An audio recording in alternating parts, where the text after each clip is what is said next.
Shalom. Ya, mari kita akan berdoa bersama-sama. Tuhan, kami berterima kasih bahwa Engkau mengasihi kami, Engkau telah memberkati kami untuk kami bisa melewati semua situasi pandemik ini sampai saat ini. Dan biarkanlah Tuhan Engkau terus akan menolong kami untuk kami tetap sehat secara jasmani dan rohani. Tuhan, kami membutuhkan kasih karunia-Mu. Tuhan berkati ibadah ini, Tuhan berkati firman yang akan kami renungkan bersama-sama, dan biarkan Engkau dipermuliakan di dalam hidup kami melalui firman yang kami terima. Tuhan berkati. Dalam nama Tuhan Yesus kami berdoa. Amin. Mari Bapak Ibu Saudara yang dikasihi oleh Tuhan, saya mengajak kita untuk bersama-sama menyimak firman Tuhan. Saya mengajak kita untuk membaca di dalam kitab Matius pasal 2 ayat yang ke-13. Matius pasal 2 ayat yang ke-13. Firman Tuhan berkata, setelah orang-orang Majus itu berangkat, nampaklah malaikat Tuhan kepada Yusuf dalam mimpi dan berkata, bangunlah, ambillah anak itu serta ibunya, larilah ke Mesir, dan tinggallah di sana sampai aku berfirman kepadamu, karena Herodes akan mencari anak itu untuk membunuh dia. Sungguh sekali lagi, saudara, ini adalah peristiwa ironi, di mana kelahiran yang seharusnya itu mendatangkan damai dan sukacita bahagia, tetapi disertai dengan peristiwa Herodes hendak membunuh bayi Yesus. Tema hari ini, saudara, saya berikan judul kelahiran yang tidak diinginkan dunia. Orang percaya menginginkan kelahiran Tuhan Yesus, tapi dunia itu tidak menginginkan kelahiran Yesus. Dunia dalam tanda kutip ya. Nanti kita akan temukan itu, saudara. Nah, sebelum kita melihat lebih jauh, saudara, saya mengajak kita untuk melihat bersama-sama ini hasil browsing saya di Google. Saya sebut bayi yang ditelantarkan, yang ditolak, saudara, ini ada daftarnya. Saudara bisa temukan itu banyak sekali. Ya. Di situ dikatakan dalam kondisi haus seorang bayi ditemukan di halaman. Astaga, kasihan seorang bayi berusia 1 hari ditemukan. Dihadap, diduga dibuang ibunya, seorang bayi. Bayi dibuang di gardu petani di sawah. Saudara, kita akan menemukan banyak sekali kisah-kisah seperti ini, saudara. Kelahiran yang tidak diinginkan. Saya kira peristiwa ini juga sama dialami oleh bayi Yesus. Namun mungkin ceritanya sedikit berbeda. Kalau kita lihat kisah-kisah ini, ada banyak alasan penolakan bayi. Dari orang tuanya, karena masalah ekonomi, karena masalah apa, saudara tidak mau begitu. Ataupun orang tuanya mau, tapi keluarga besarnya yang tidak mau. Ataupun ada faktor-faktor yang lain, saudara, sehingga dia tidak bisa dipersatukan dengan anaknya sendiri. Namun yang pasti terjadi di sini adalah dunia. Saya katakan, dunia itu menolak bayi-bayi ini semua. Dunia itu menolak bayi-bayi ini. Dan saya katakan itu sama juga dengan yang terjadi pada bayi Yesus, namun dalam konteks alasan yang berbeda. Dengan jelas di situ dikatakan Herodes akan mencari anak itu untuk membunuh dia. Herodes memang bukan keluarga dekat dari Yesus. Namun boleh dikatakan Herodes ini adalah sama-sama orang Yahudi yang menjadi raja di tanah Yudea pada waktu itu. Saudara, apa yang menjadi alasan Herodes hendak membunuh bayi Yesus? Kita tidak tahu secara pasti apa yang menjadi alasan, karena di dalam Alkitab tidak dicatat. Namun kita bisa melihat dari sejarawan Flavius Josephus, saudara. Dia bukan orang Kristen, tapi dia mencatat sejarah yang terjadi pada sekitar abad yang pertama, yaitu tahun 37 sampai 100 Masehi. Josephus ini mencatat Herodes Agung membunuh dua putranya dan istrinya sendiri karena dicurigai hendak menggulingkan tahtanya. Dari cerita sejarah ini dikemungkinkan, saudara, Herodes juga takut bahwa bayi Yesus yang disebut sebagai orang Majus itu sebagai raja itu menggulingkan tahtanya. Jadi dimungkinkan Herodes itu takut kehilangan tahtanya.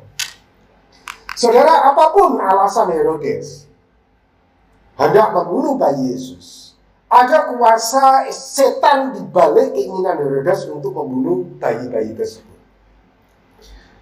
Apapun alasan orang tua, keluarga besar menolak bayi-bayi tadi, saudara, yang kita baca di dalam browsing tadi, ada kuasa setan di balik keinginan mereka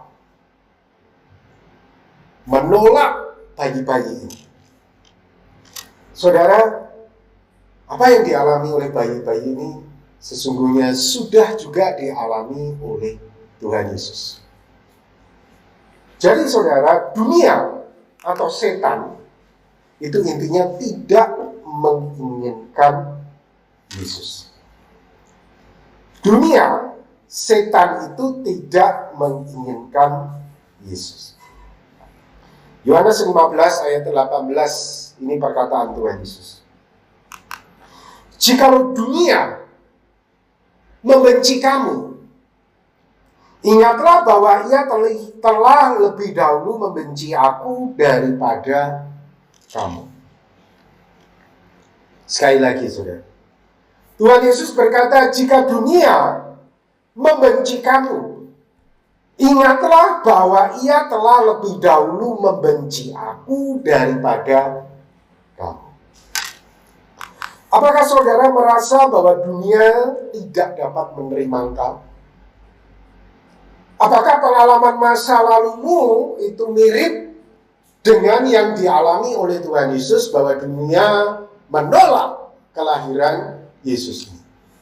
Demikian juga mungkin pengalaman hidupmu mirip begitu. Berkaitan dengan keluargamu, berkaitan dengan hidupmu, berkaitan dengan lingkungan di mana engkau tinggal, atau engkau juga merasakan itu pada hari ini, bahwa dunia tidak menerima engkau, saudara. Saudara, bukan hanya bayi Yesus yang ditolak, tetapi ketika Yesus sudah menjadi besar pun, dunia itu tidak menginginkan Yesus. Pada waktu Yesus kecil, Herodes mewakili dunia. Dan pada waktu Yesus sudah memulai pelayanannya, orang-orang Yahudi ini mewakili dunia. Dan mereka tidak menginginkan Yesus. Pilatus menyadari ini sehingga Pilatus berkata di dalam Matius 27 ayat 18, ia memang mengetahui bahwa mereka telah menyerahkan dia karena dengki. Jadi Bapak Ibu Saudara, orang-orang Yahudi ini tidak suka kepada Tuhan Yesus. Ada dengki, ada amarah, ada kebencian, ada berbagai macam alasan yang dipakai oleh orang Yahudi untuk membenarkan tindakannya tidak menginginkan Yesus. Seperti Herodes tadi punya alasan. Aku harus mempertahankan tataku loh ya. Aku harus mempertahankan kerajaanku loh ya. Ini bayi disebut orang Majus sebagai raja, maka aku harus membunuh dia. Jadi dari bayi pun sudah ditolak. Dari bayi pun dunia tidak menerima Yesus. Bahkan sampai Yesus besar pun yang direpresentasikan oleh orang-orang Yahudi, mereka menolak Yesus. Saudara, kalau tadi kita tahu alasan Herodes, sekarang kita coba lihat tahu. Apa alasan orang Yahudi untuk menyerahkan Yesus untuk disalibkan, untuk dibunuh? Yang pertama, saudara, kita lihat di dalam Yohanes 8 ayat 40 sampai 41. Tetapi yang kamu kerjakan ialah berusaha membunuh aku. Yesus berkata kepada orang Yahudi, aku seorang yang mengatakan kebenaran kepadamu. Aku itu mengatakan kebenaran. Aku itu memberikan yang baik, yaitu kebenaran yang kudengar dari Allah. Pekerjaan yang demikian tidak dikerjakan oleh Abraham. Kamu mengerjakan pekerjaan bapakmu sendiri. Kemudian jawab orang Yahudi. Perhatikan jawaban orang Yahudi, Bapak Ibu Saudara. Kami tidak dilahirkan dari zina. Tidak nyambung. Kalau saudara baca kisah ini, seolah-olah tidak nyambung. Yesus memberikan pembelaannya, kamu berusaha membunuh aku karena aku itu sedang mengatakan kebenaran kepada. Namun kemudian tiba-tiba orang Yahudi itu menjawab, kami tidak dilahirkan dari zina. Bapa kami satu, yaitu Allah. Saudara, kalau kita lihat kisah ini, seolah-olah jawabannya itu tidak nyambung. Tapi kalau kita belajar sejarah, dan kita coba untuk mengerti mengapa orang Yahudi menjawab kami tidak dilahirkan dari zina. Saudara, di dalam kitab Talmud sampai hari ini, orang-orang Yahudi itu menuduh Yesus itu sebagai anak haram, sebagai anak gelap hubungannya dengan tentara Roma. Oleh sebab itu disebut di dalam kitab Talmud, sampai hari ini mereka mempercayai Yesus itu adalah Ben Pandera, seorang anak tentara Roma.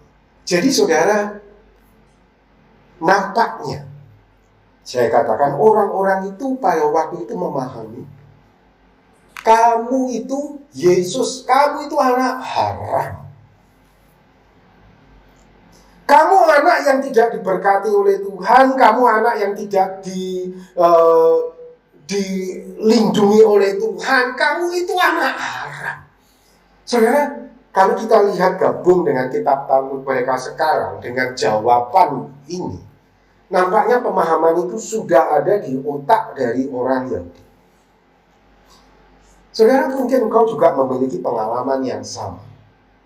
Saudara, Yesus lebih dahulu dituduh, difitnah, dikata-katain seperti itu, dianggap buruk, dianggap jelek.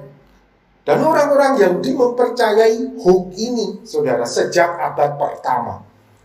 Kami itu bukan anak haram, beda sama kamu.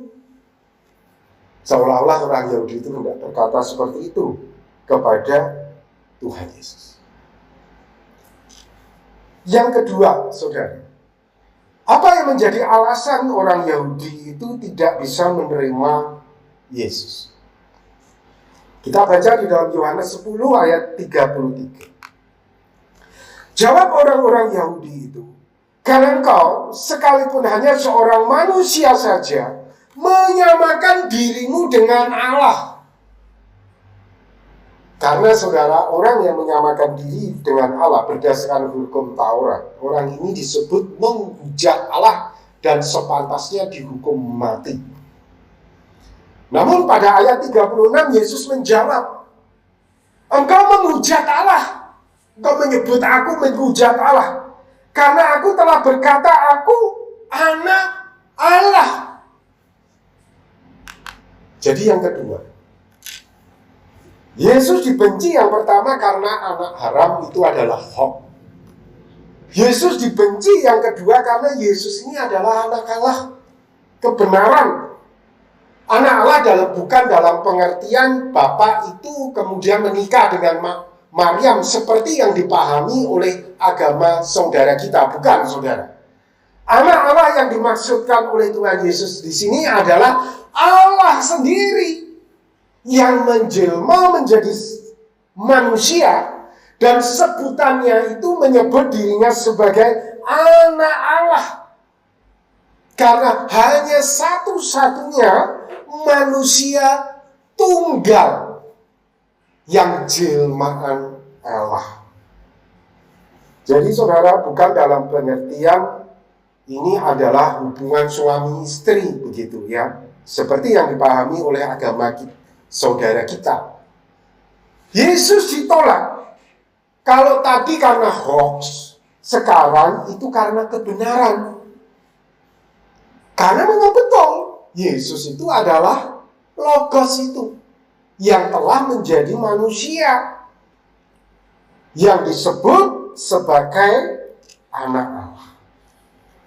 Nah, saudara, apapun alasan orang Yahudi, baik itu hoax maupun kebenaran, ada kuasa setan di balik keinginan untuk membunuh Yesus.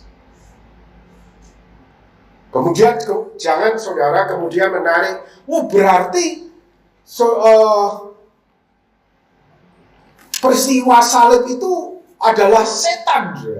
Saudara, semua memang saudara dirangkai oleh Allah untuk kebaikan kita. Dan saya yakin peristiwa salib itu setan tidak menyangka bahwa ternyata salib itu justru berbalik menyerang dia. Dia pikir dengan membunuh Yesus di atas kayu salib dia menang, dia hebat. Rencana Allah di dalam hidup Yesus sudah dihancurkan. Iblis pengetahuannya terbatas. Iblis tidak bisa memahami rencana Allah yang sesungguhnya. Saudara, jadi saudara, sekali lagi ya, dari sini kita bisa lihat dunia atau setan itu tidak menginginkan Yesus. Sekali lagi, kita perlu ingat dengan perkataan Tuhan Yesus. Jikalau dunia membenci kamu, ingatlah bahwa ia telah lebih dahulu membenci aku daripada kau. Saudara, mungkin saudara punya pengalaman-pengalaman yang buruk. Pengalaman-pengalaman di mana dunia itu menolak engkau. Mungkin yang direpresentasikan oleh keluargamu sendiri, mungkin direpresentasikan oleh masyarakat di mana engkau tinggal, mungkin direpresentasikan oleh lingkunganmu, karena engkau hidup dalam kebenaran, atau mungkin karena hoax juga, atau mungkin karena tuduhan-tuduhan palsu yang ditujukan kepadamu, dan orang-orang kemudian percaya semua tuduhan itu, saudara, sehingga mereka punya alasan yang logis, alasan yang masuk akal untuk menolak kamu. Saudara, sekali lagi Tuhan Yesus berkata, jika dunia itu membenci kamu karena kamu mengatakan kebenaran, dan dunia percaya kepada hoax, dunia memberikan tuduhan-tuduhan yang nampaknya benar, ingat kata Tuhan Yesus, mereka telah lebih dahulu membenci aku daripada kamu. Nah, saudara perlu tahu apa tujuan setan. Menghancurkan karya Allah dalam kehidupan Tuhan Yesus beserta kita, anak-anaknya. Itu tujuannya sebetulnya. Nah, sekarang saudara, bagaimana kita bersikap terhadap dunia yang tidak dapat menerima kita? Karena kita menyatakan kebenaran, karena kita hidup di dalam kekudusan, karena kita hidup dengan baik. Dan sementara dunia menerima hoax-hoax, karena sementara dunia, saudara, menerima tuduhan-tuduhan, alasan-alasan. Nah, sekarang bagaimana kita bersikap terhadap dunia yang tidak dapat menerima kita? Kita belajar tentunya dari Tuhan Yesus, saudara. Yang pertama, saudara, Saya katakan terima realita bahwa dunia memang tidak dapat menerima kita. Terima. Yohanes 15 ayat 19, sekiranya kamu dari dunia, tentulah dunia mengasihi kamu sebagai miliknya. Tetapi karena kamu bukan dari dunia, melainkan aku telah memilih kamu dari dunia. Sebab itu dunia membenci kamu. Jadi saudara, terima realita. Artinya apa Pak Robi? Terima realita bahwa dunia itu tidak menerima kita. Artinya ini saudara, jangan menghabiskan energimu untuk diterima dunia. Kadang kita itu kan merasa lebih hebat dari Tuhan Yesus guru kita. Ya kan? Sehingga kita itu mau bersahabat dengan Allah, kita juga bersahabat dengan dunia. Kita pikir kita ini cerdik. Kita pikir kita ini hebat. Sehingga kita itu mau merangkul Allah, dekat dengan Allah begitu ya. Tapi kita itu juga dekat dengan dunia, itu tidak mungkin saudara. Paulus berkata di dalam 2 Korintus 6 ayat 14b, sebab persamaan apakah terdapat antara kebenaran dan kedurhakaan? Atau bagaimanakah terang dapat bersatu dengan gelap? Saudara, perhatikan. Yesus tidak menggunakan waktunya atau energinya untuk membuat sepanjang hidupnya itu bisa diterima oleh orang Yahudi. Yesus tidak berkata, oh aku udah begitu loh, oh aku udah begitu loh, oh aku udah begitu loh, gitu saudara. Kadang kita itu kan merasa lebih hebat dari Tuhan Yesus. Kadang kita itu merasa, oh aku tuh bisa bersahabat dengan Allah, dan aku juga bisa bersahabat dengan ahli Taurat dan ahli Farisi. Saudara, terima realita bahwa kamu beda. Kamu itu hidup di dalam kebenaran, dan dunia itu tidak hidup di dalam kebenaran. Kamu itu jujur, mereka itu penipu. Kamu itu rajin, mereka itu pemalas. Itu realita saudara. Kamu tidak bisa menjadi rajin, kemudian kamu juga bersama-sama menjadi malas. Itu tidak bisa. Jadi saudara, terima realita bahwa dunia itu memang tidak menerima kamu. Bahwa dunia itu tidak bisa bersahabat dengan kamu. Terima realita itu. Yohanes 15 ayat 20. Ingatlah apa yang telah kukatakan kepadamu, seorang hamba, kata Tuhan Yesus, tidaklah lebih tinggi daripada tuannya. Jikalau mereka telah menganiaya aku, mereka juga akan menganiaya kamu. Jikalau mereka telah menuruti firman-Ku, mereka juga akan menuruti perkataan. Saudara, sekali lagi, seringkali tanpa kita sadari, kita itu mau merasa lebih hebat daripada Tuhan kita sendiri.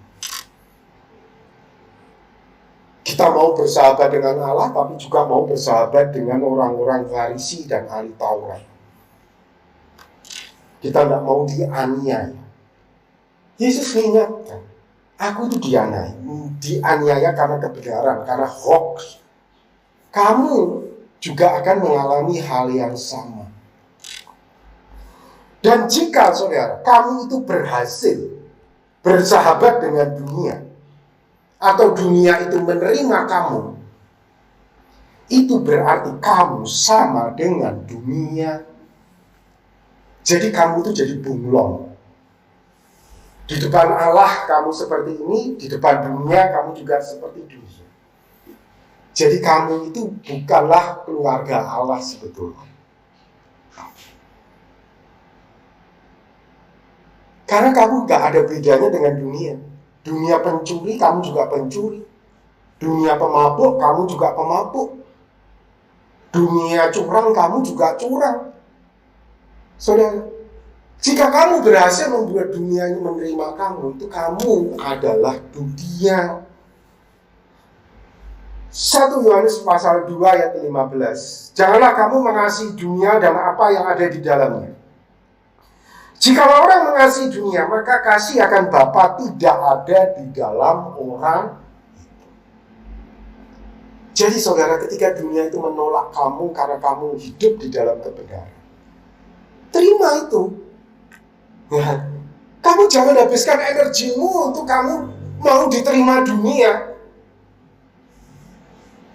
Kamu memang beda dengan dunia.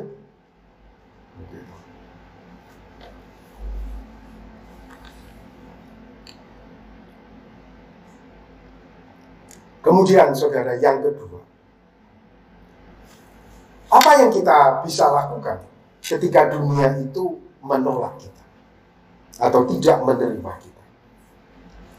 Yang kedua adalah jangan benci, tapi kasihi oknum dunia ini. Nah, bukan kasihi dunia saudara, tapi kasihi oknum dunia ini. Efesus 6 ayat 12.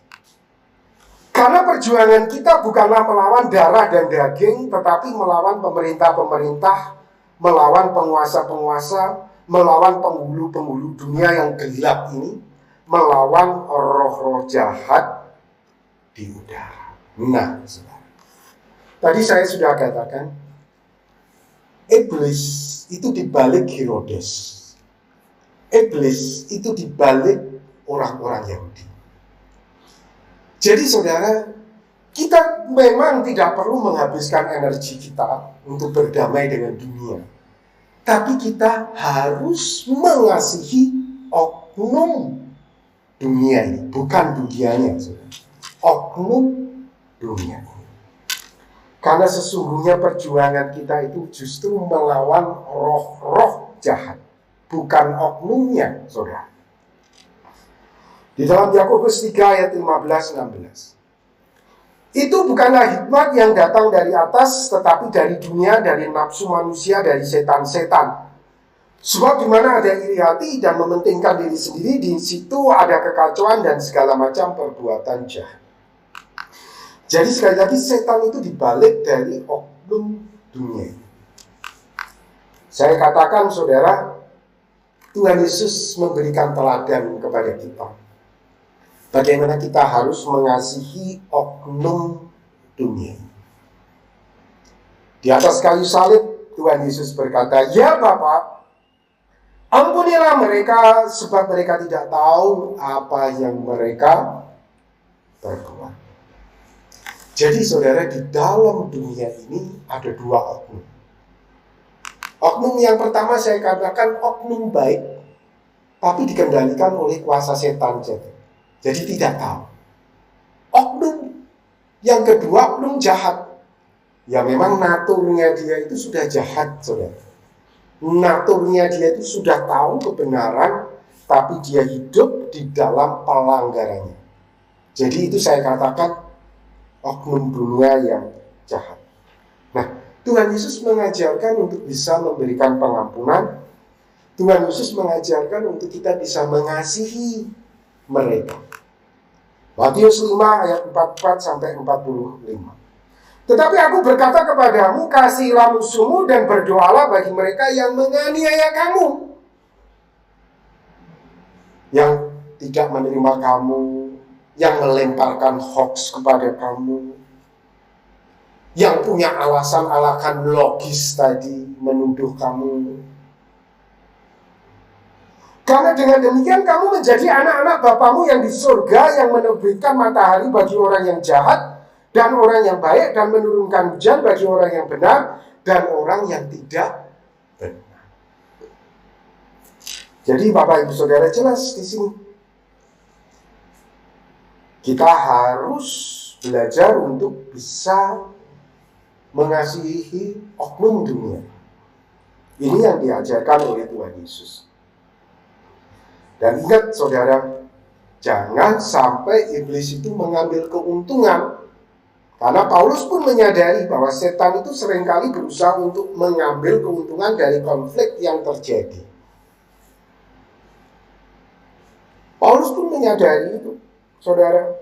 Kalau saudara baca di dalam 2 Korintus 2 ayat 10-11, Sebab barang siapa yang kamu ampuni kesalahannya, aku mengampuni juga. Sebab jika aku mengampuni, seandainya ada yang harus kuampuni, maka hal itu kubuat oleh karena kamu di hadapan Kristus. Supaya iblis jangan beroleh keuntungan atas kita, sebab kita tahu apa maksudnya. Karena pada waktu itu, saudara, ada orang yang menghasut jemaat di Korintus itu untuk menolak Paulus. Dan orang ini menimbulkan kerusuhan di Korintus. Dan Paulus mendorong jemaat di Korintus itu untuk bisa mengampuni orang ini. Seperti Tuhan Yesus mengampuni. Memperlakukan dengan baik orang ini. Seperti Tuhan Yesus memperlakukan dengan baik. Dan Paulus berkata, kamu mengampuni, aku pun mengampuni. Padahal itu serangan kepada Paulus, saudara. Supaya iblis itu jangan beroleh keuntungan, kata Paulus. Supaya jangan sampai rencana Allah di dalam hidup kita masing-masing anak Tuhan itu dihancurkan oleh kuasa setan. Yang ketiga, saudara. Bagaimana kita bersikap terhadap dunia yang tidak menerima kita? Balas yang baik kepada oknum dunia ini.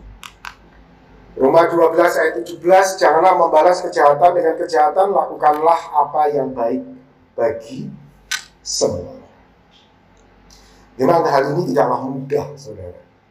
Namun Tuhan Yesus berkata, hendaklah kamu sempurna sama seperti Bapakmu adalah sempurna. Saya tahu tujuan Tuhan Yesus itu apa.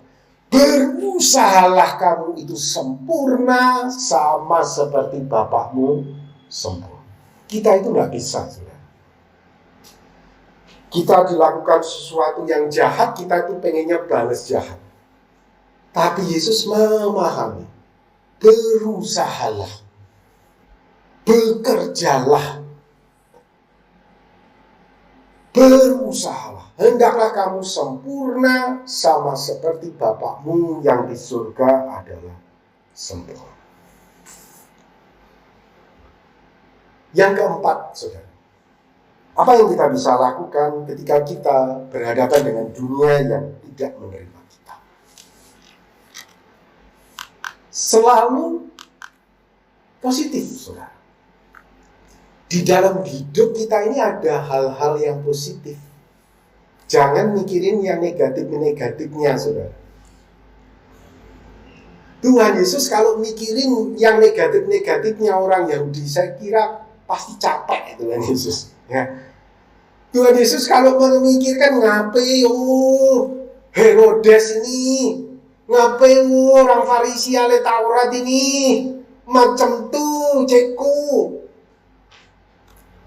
Saudara, selalu ada hal yang positif di dalam hidup ini. Untuk kita bisa pikirkan, untuk kita bisa kerjakan, saudara, dan itu semua untuk kemuliaan nama Tuhan.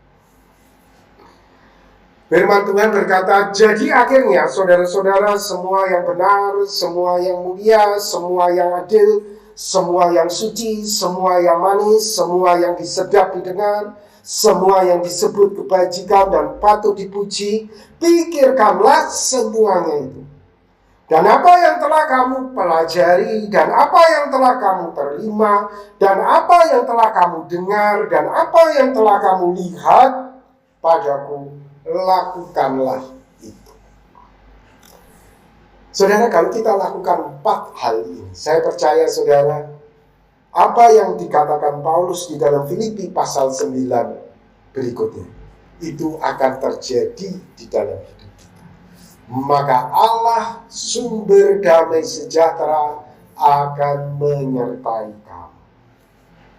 Damai sejahtera yang melampaui segala akal itu akan menyertai, menjagai, dan melindungi kita, saudara, di tengah-tengah dunia yang tidak menerima kita karena kita hidup di dalam kebenaran, karena hoax ini tadi, karena tuduhan ini tadi, saudara, tetap damai sejahtera Allah itu melingkupi kita.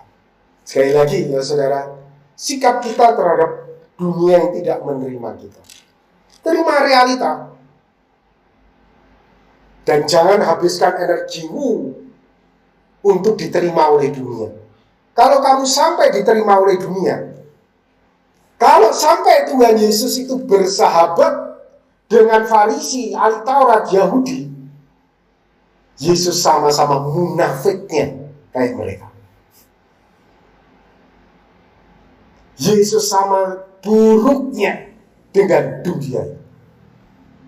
Yesus karakternya sama, karakternya tidak teruji, saudara. Terima realita bahwa kita memang beda. Ya. Jangan benci tapi kasih oknum dunia. Balas yang baik kepada oknum dunia dan selalu belajar untuk positif, maka damai sejahtera Allah akan melingkupi kita. Sebagai ayat penutup, saya mengajak kita untuk merenungkan perkataan Tuhan Yesus di dalam Lukas 6 ayat 40.